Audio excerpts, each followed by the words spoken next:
Bonjour à toutes et à tous, nous sommes le lundi 16 janvier. Bienvenue dans cette nouvelle édition du JT de la rédaction de News Assurance Pro. Voici les titres. Au sommaire, cette semaine, transition en douceur à la tête de Spheren. Roger Belot laisse la présidence à Daniel Avis qui veut s'inscrire dans la continuité, évidemment. Nous ferons ensuite le tour de l'actualité de la semaine, riche en rebondissements avec notamment la situation de Groupama, celle de l'affaire et une étude sur la réassurance. Premier sujet de ce JT, le passage symbolique de témoin entre Roger Belot et Daniel Avis à la tête de la SGAM Spheren. Créée il y a 2 ans, Spheren a avancé en 2011 sur plusieurs sujets, parmi lesquels les achats hors assurance et la réassurance, comme prévu. Pour le nouveau président Daniel Avis, il s'agit de continuer le travail en conservant les particularités de la SGAM. Une interview de Lorraine Raymondi. Nous avons pu enregistrer de premiers résultats économiques significatifs assez rapidement dans le domaine des achats hors assurance, par exemple en ce qui concerne les systèmes d'information, en ce qui concerne les médias. Et nous avons réalisé pour l'ensemble des 3 mutuelles des économies de l'ordre de 13 millions d'euros.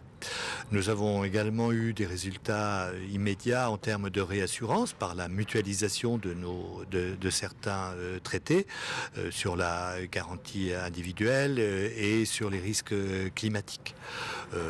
Voilà. Et puis nous avons évidemment engagé une réflexion qui est bien avancée désormais sur un domaine dans lequel on peut attendre beaucoup plus en termes d'enjeux économiques, je dirais de l'ordre de 50 millions d'euros par an, c'est le domaine de la réparation automobile, donc avec tout ce que ça recouvre sur les domaines de la réparation, de l'expertise, etc. et aussi sur la réparation des bris de glace. Le choix qu'ont fait les mutuelles qui se sont regroupées dans Spheren a été de mettre en place une structure collective, mais de faire en sorte que le pouvoir de décision, l'autonomie de décision des 3 groupes mutualistes qui sont 3 succès, soit totalement préservée.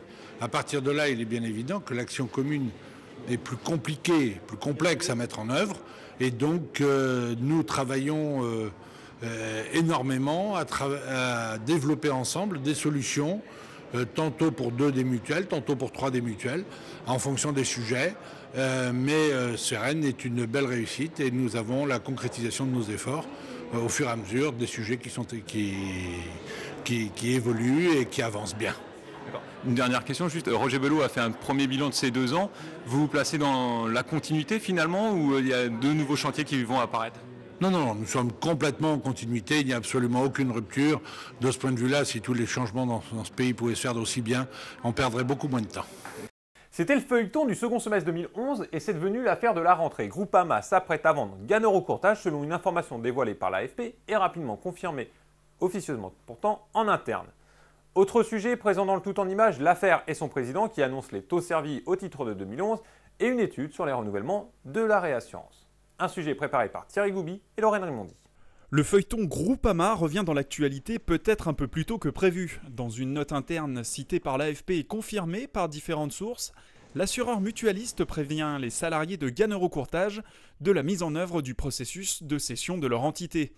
Les noms de repreneurs potentiels nourrissent des rumeurs compliquées à vérifier. 2 semaines après la signature de l'accord avec la Caisse des dépôts et consignations qui a injecté 300 millions d'euros dans la filiale de courtage de Groupama, cette annonce n'est pas une surprise. Les clients rassurés, Ganoro Courtage est bien prête à être vendue. 3,43%, c'est le rendement moyen du fonds en euros pour 2011 annoncé par l'affaire au cours d'une conférence de presse. Si l'encours est stable à 45 milliards d'euros, l'affaire a connu une décollecte de 900 millions d'euros pour l'année qui vient de s'écouler. Pas de désamour selon son président Gérard Beckerman qui a insisté sur les 15 000 nouveaux adhérents. L'association d'épargnants a d'ailleurs annoncé le lancement d'Affaires Immo, un nouveau support en UC destiné à l'immobilier. Selon Willis Re, courtier en réassurance, les renouvellements conclus au 1er janvier n'ont pas révélé de grosses évolutions tarifaires. Comme attendu depuis les premières discussions entre cédantes et réassureurs, les zones exposées aux catastrophes naturelles subissent des hausses de tarifs fortes. Inversement, les traités sont de plus en plus dépendants des activités des clients, de sa sinistralité et de sa gestion des risques. Enfin, la nouvelle version de RMS, qui concerne surtout l'Europe, n'a pas encore eu d'impact sur les achats de réassurance, selon le courtier. Je vous propose maintenant de découvrir le programme de la semaine sur News Assurance Pro. Vendredi, nous diffusons une interview de Gérard Beckerman, président de l'affaire. Mercredi, vous avez rendez-vous avec le reportage pro qui est consacré au AAA de la France. Enfin, c'est officiel, le prochain News Assurance Camp est organisé le 31 janvier à Paris. Ce sera l'occasion d'écouter Cédric Vanderwingt, numéro 2 de YouTube. Voilà, c'est la fin de cette édition. Je vous donne rendez-vous la semaine prochaine pour un nouveau numéro du JT News Assurance Pro. Et au nom de la rédaction, merci à toutes et tous de votre fidélité.